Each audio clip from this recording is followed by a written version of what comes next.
trends are emerging and what sort of concerns out there. And I'll say I've identified a few things I would say are concerning trends developing within the RV industry. They're begging you to take them, but nobody's biting. 14 RVs rotting on dealer lots, and the reason why will make your blood boil. For years, these models promised the open road, family memories, and weekend escapes. The Minnie Winnie, the Bounder, the Diplomat. But now, dealers are practically giving them away. And here's what they won't tell you. It's not just bad luck, it's a calculated shift that's killing the dream of affordable RVing. So what made these once beloved rigs so toxic? Why are dealers panicking while buyers walk away? And what does it mean when the RVs that built this industry can't even move off the lot? Stay with me, because the final model on this list has a twist that'll leave even seasoned RVers speechless. Winnebago Minnie Winnie. Step back in time to the golden era of family road trips, and you will almost certainly remember the Winnebago Minnie Winnie parked proudly at campgrounds across America. This compact Class C recreational vehicle stood for decades as the trusted starter motorhome for families who wanted something approachable, dependable, and not overwhelming to operate. Unlike the towering Class A diesel pushers, the Minnie Winnie could be piloted with confidence by everyday drivers, making it feel less like a bus and more like an adventurous home on wheels. Parents loved its blend of affordability and practicality, with sleeping quarters tucked above the cab, a tidy little kitchen, and space for the kids to pile in after a long day at the lake. But time does not wait for legends. The Minnie Winnie began losing ground as buyers shifted toward sleeker Sprinter van conversions, loaded with touchscreen controls and high-tech amenities, or toward larger fifth-wheel trailers offering residential comfort on the road. Modern consumers now demand features like multiple flat-screen televisions, induction cooktops, automatic leveling systems, and plush interiors that rival small apartments. Against such competition, the once celebrated Minnie Winnie looks stripped down, even outdated. Its simple wood cabinetry and lightweight construction that once attracted families now struggle to stand against evolving expectations. Still, for those who grew up camping in one, the Minnie Winnie holds a nostalgic glow. It represents freedom, simpler times, and the thrill of hitting the highway with little more than optimism and a map. Keep your eyes on the horizon, because the next entry reveals how a so-called half-ton hero began to stumble in today's market. Keystone Cougar Half-Ton Travel Trailer. Once marketed as the perfect companion for the average pickup owner, the Keystone Cougar Half-Ton Travel Trailer carved out a strong place in the recreational vehicle landscape. It was pitched to the hard-working man or woman who owned a half-ton truck and wanted to tow a trailer without upgrading to a heavy-duty rig. For many families through the 2000s, this model symbolized freedom and affordability rolled into one.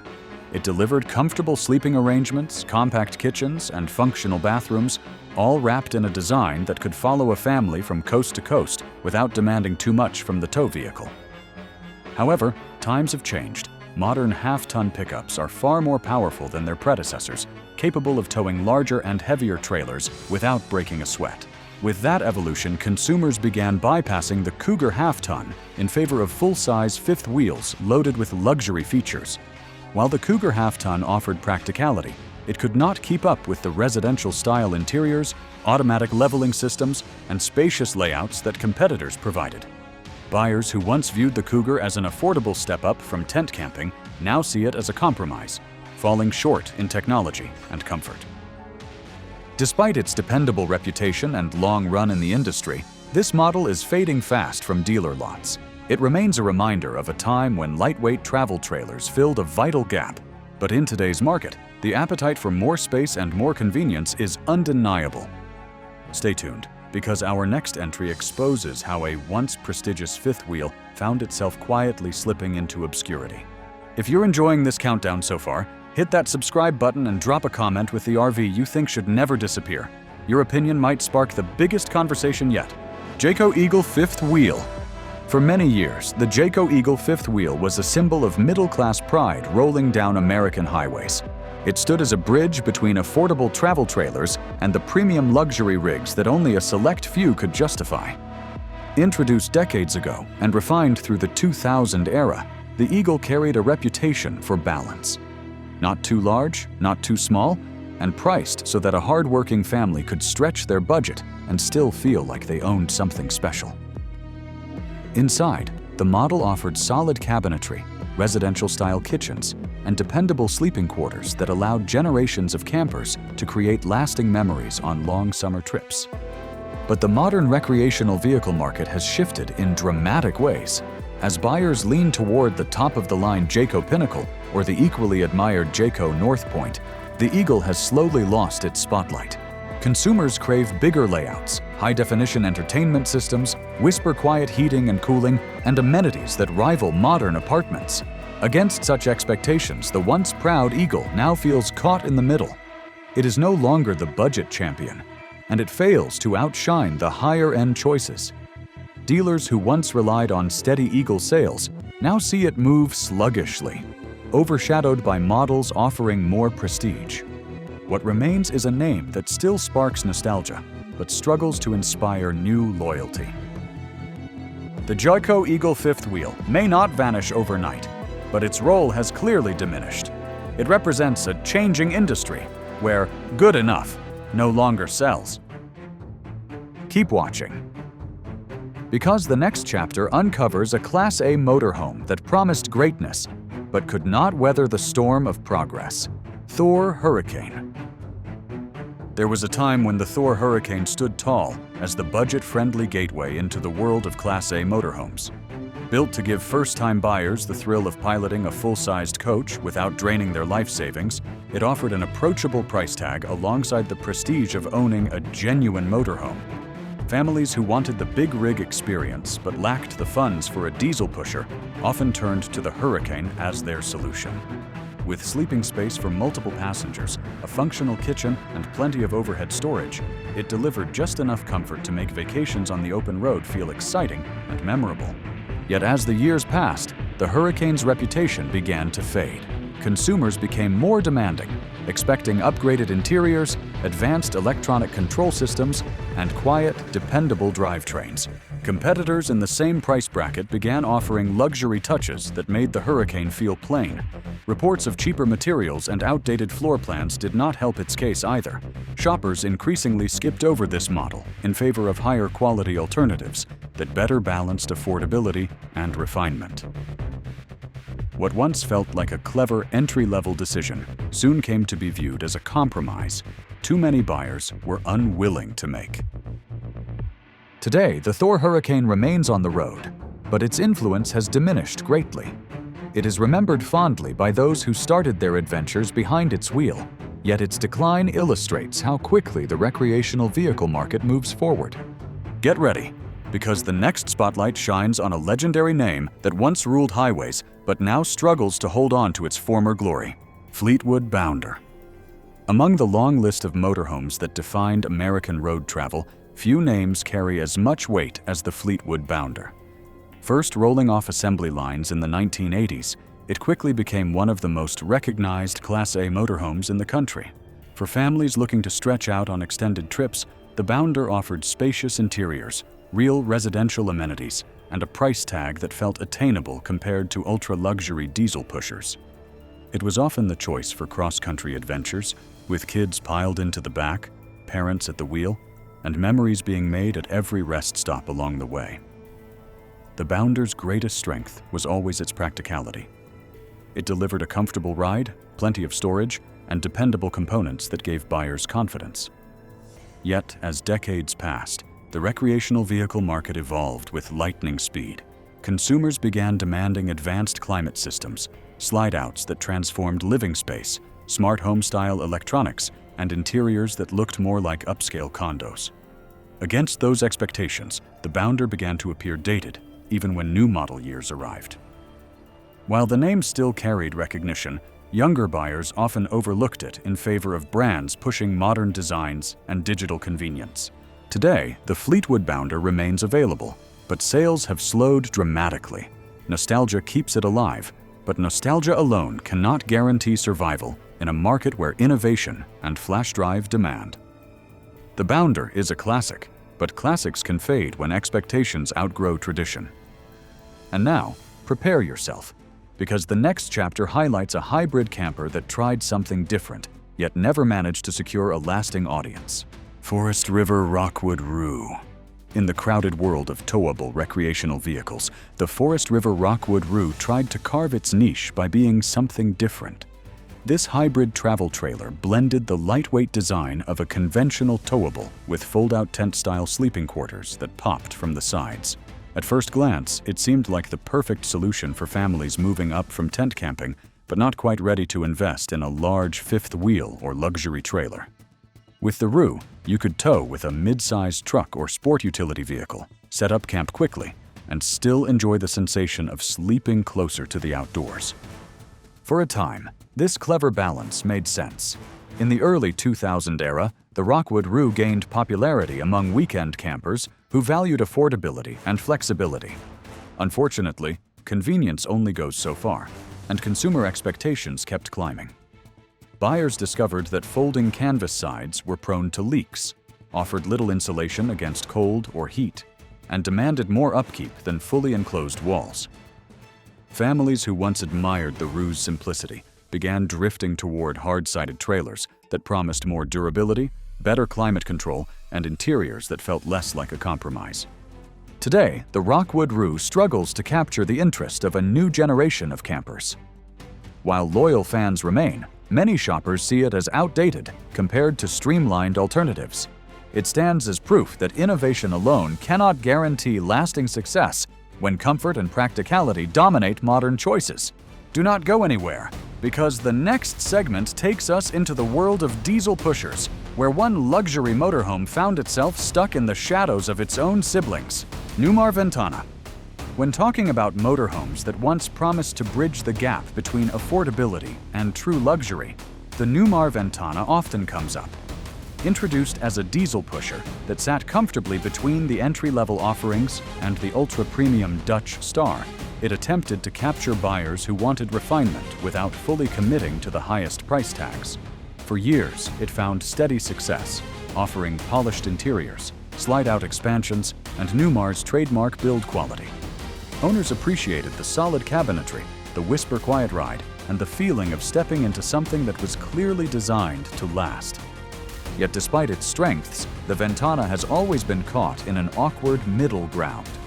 Buyers who stretch their budgets often leap directly into the Dutch Star or even higher models, seeking the prestige and features that come with top-tier status.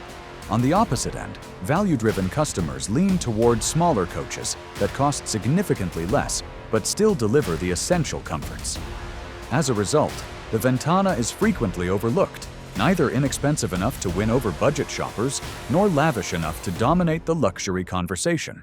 In today's marketplace, where buyers expect digital control systems, residential-grade kitchens, and sophisticated interiors that rival modern homes, the Ventana's position is increasingly difficult to defend. It still carries Newmar's name, but brand recognition alone is not enough to hold off competitors offering more cutting-edge appeal. Stay tuned, because coming up next is a Class A motorhome that was supposed to give families an affordable taste of the big rig lifestyle, but instead found itself dismissed as a compromise. Coachman Mirada. For decades, the Coachman Mirada was advertised as the everyman's Class A motorhome, promising the thrill of a big coach at a price that middle-class families could justify. It was never meant to rival high-end diesel pushers, nor did it claim to compete with the top luxury names in the market. Instead, it positioned itself as an approachable entry point for buyers who wanted the size, the look, and the feel of a Class A without crossing into six-figure extremes. Inside, the Mirada offered functional layouts, adequate storage, and enough living space to bring the family along for cross-country vacations. For many buyers, in the 1990s and 2000 era, that formula worked beautifully. But as the years rolled forward, consumer expectations left the Mirada stranded. Buyers now crave modern electronics, whisper-quiet climate systems, residential kitchens, and interiors that look like upscale apartments. Against that backdrop, the Mirada's finishes and construction started to feel dated and even cheap compared to rivals. Reliability complaints did not help, with owners reporting frustrations about components wearing out faster than expected. In an era where even budget-conscious shoppers expect polish and technology, the Mirada's good enough approach has proven insufficient. Today, it remains in production, but its popularity has slipped dramatically. Dealers often struggle to move inventory, while shoppers gravitate toward other brands that deliver more style and substance for not much more money. Nostalgia keeps the name alive, yet nostalgia alone rarely drives sales in a fiercely competitive market.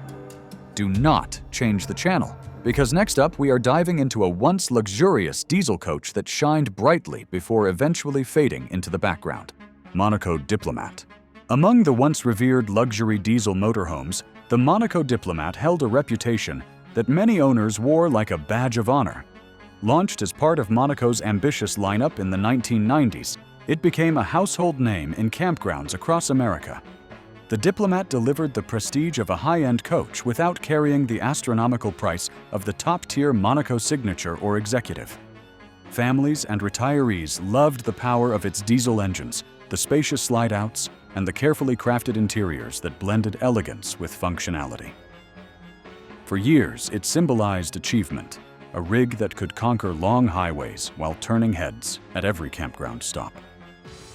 But the story of the Diplomat is also tied to the turbulence of the recreational vehicle industry. Economic downturns in the 2008 financial crisis, coupled with shifting ownership of the Monaco brand, weakened its presence. Competition surged from names like Newmar, Tiffin, and even Fleetwood, who pushed modern designs with digital systems and cutting-edge styling. Against this wave, the Diplomat began to look dated, its reputation slowly eroding as innovation left it behind. Buyers who once proudly wrote the checks for a Monaco coach now lean toward alternatives offering more technology and more reliability. Today, the Diplomat's name carries nostalgia, but nostalgia cannot overcome dwindling sales or the lack of a clear identity in a crowded market. It still shows up at rallies and in used lots, a reminder of its once proud status, but its days as a leader are firmly in the past. Stick around, because next we turn our attention toward a bargain trailer that promised affordability, but ultimately proved to be too much of a compromise. Gulfstream Amerilight. Travel back through campground history and you will find the Gulfstream Amerilight parked in driveways and tucked into state parks all across the nation. Designed as one of the most affordable travel trailers on the market, it became a go-to choice for families who wanted to escape the tent but could not justify the cost of a luxury recreational vehicle. The Amerilight promised lightweight construction, easy towing behind half-ton pickups or sport utility vehicles, and enough amenities to make a weekend adventure feel like home. For countless buyers during the 2000 era, it was the first step into the world of trailers and open-road freedom. Yet low prices often carry hidden costs. Over time, the Amerilight developed a reputation for thin walls, minimal insulation, and interiors that showed wear far too quickly. Competing brands began offering stronger frames, sleeker cabinetry, and technology upgrades while keeping prices competitive. Buyers noticed the difference, and many decided that paying a little more upfront saved frustration down the road. As expectations shifted toward value plus quality, the Amerilight's bargain bin reputation hurt its ability to attract new customers. Today, the Amerilight survives mostly on clearance lots and used listings, often purchased by first-time owners hoping to dip their toes into camping. It still carries nostalgia for those who began their journeys within its walls, but its relevance in the modern market is fading fast. Consumers now demand more than the bare minimum, and the Amerilight cannot keep pace. Next up, we talk about a downsized luxury diesel pusher that promised innovation, but ended up being an experiment buyers never truly embraced. Tiffin Allegro Breeze. In the world of diesel motorhomes, few experiments were as bold as the Tiffin Allegro Breeze. Marketed as the smallest, lightest rear diesel pusher in North America, it was introduced in the early 2010 era with the promise of combining maneuverability with diesel power. Tiffin built its reputation on luxury and craftsmanship, and the Breeze was meant to capture buyers who wanted diesel performance without the intimidating size of a 40-foot coach. Measuring under 33 feet in length, it could fit into tighter campgrounds while still boasting upscale features like real wood cabinetry, solid surface countertops, and advanced suspension. For city dwellers or couples nervous about driving a massive rig, the concept seemed revolutionary. However, the market was less enthusiastic than expected. The Allegro Breeze carried a hefty price tag, nearly equal to larger coaches that offered more space and storage. Buyers who could afford a diesel often wanted roomier layouts, multiple slide-outs, and king-sized beds, things the Breeze struggled to deliver. Meanwhile, those prioritizing small size leaned towards sprinter-based Class C or Class B motorhomes, which offered better fuel efficiency and easier maintenance. This left the Breeze stranded between two worlds, admired for its innovation, but rarely chosen over competing options. Today, the Tiffin Allegro Breeze stands as a lesson in market mismatch. It proved that not every buyer seeking diesel power actually wanted compact dimensions. While Tiffin's larger Allegro models continue to thrive, the Breeze is fading quietly, remembered as ambitious but impractical. Stay tuned, because our next chapter shines a light on a once famous motorhome nameplate that is now little more than a fading memory of past vacations. Holiday Rambler Admiral. Among the long list of recreational vehicle brands that once symbolized the American dream, the Holiday Rambler Admiral held a spot of honor. First appearing in the 1990s, it was introduced as a mid-level Class A motorhome designed to balance affordability with enough comfort to make long family trips memorable. Buyers who could not reach the price point of a diesel pusher often chose the Admiral, confident that its gas-powered chassis and roomy interior could still deliver a respectable travel experience. Inside, owners found family-friendly layouts, modest kitchens, and sleeping areas large enough to accommodate both parents and children. For years, it stood proudly in the lineup of Holiday Rambler products, bringing plenty of first-time buyers into the fold. But the recreational vehicle world changed rapidly. Competing manufacturers began offering gas-powered Class A coaches with more modern interiors, high-definition entertainment systems, and improved climate controls. The Admiral's dated styling and inconsistent build quality soon became difficult to ignore. Reports of maintenance frustrations and materials that wore down too quickly only reinforced the sense that the Admiral no longer kept pace. Shoppers who once viewed it as a practical compromise began passing it over for models from competitors that offered a better balance of quality and value. Today, the Holiday Rambler Admiral continues to appear on sales sheets, but its relevance has greatly diminished. Dealers often discount them heavily, and nostalgia seems to be the strongest factor keeping the name alive. Do not blink, because the next section highlights an experiment from one of the most iconic trailer manufacturers that ended in one of the rarest failures in its proud history. Airstream Nest. Every once in a while, even a legendary manufacturer takes a bold leap that does not land as intended, and the Airstream Nest is the perfect example. Unveiled in the late 2010s, it represented a dramatic break from the company's signature polished aluminum design. Instead of the iconic silver bullet shape that had defined Airstream for nearly 90 years, the Nest featured a molded fiberglass shell with rounded corners and a minimalist, modern aesthetic. It was compact, lightweight, and meant to appeal to younger adventurers who wanted sleek styling combined with functional interiors. For buyers who dreamed of something different, the Nest appeared daring and forward-thinking. Yet despite the boldness of its vision, the Nest never truly caught on. It carried a premium price tag that felt steep compared to other fiberglass trailers, and longtime Airstream loyalists hesitated to embrace a look that abandoned the company's heritage. Meanwhile, new buyers who appreciated its clean design often gravitated toward less expensive competitors that offered similar utility without the prestige name. In many cases, consumers found that the Nest's compact interior felt too tight for extended travel, making it less practical for families or long-distance journeys. Within only a few short years, the Nest quietly disappeared from production, becoming a rare sight on the resale market. Today, it is remembered more as an ambitious experiment than a success story, an unusual detour in Airstream's otherwise steady history of design excellence. Now fasten your seatbelt, because our countdown concludes with a quirky little motorhome that became a cult favorite, but ultimately proved too troublesome to survive. You've stayed with us through the entire list, so don't miss what's next. Subscribe right now for more powerful RV stories, market secrets, and the models everyone's talking about. Winnebago Rialta. At the very top of our list sits one of the quirkiest and most beloved compact motorhomes ever built, the Winnebago Rialta. Produced from the mid-1990s through the early 2005s, it was constructed on a Volkswagen Transporter chassis, making it unlike almost any other recreational vehicle of its time. At just over 21 feet in length, the Rialta combined European engineering with American-style motorhome living. Inside, clever design allowed for sleeping space, a fold-out bathroom, and even a small galley kitchen, all packed into a footprint small enough to fit into a regular parking spot. For urban travelers or retirees who wanted maneuverability without sacrificing comfort, it was a dream come true.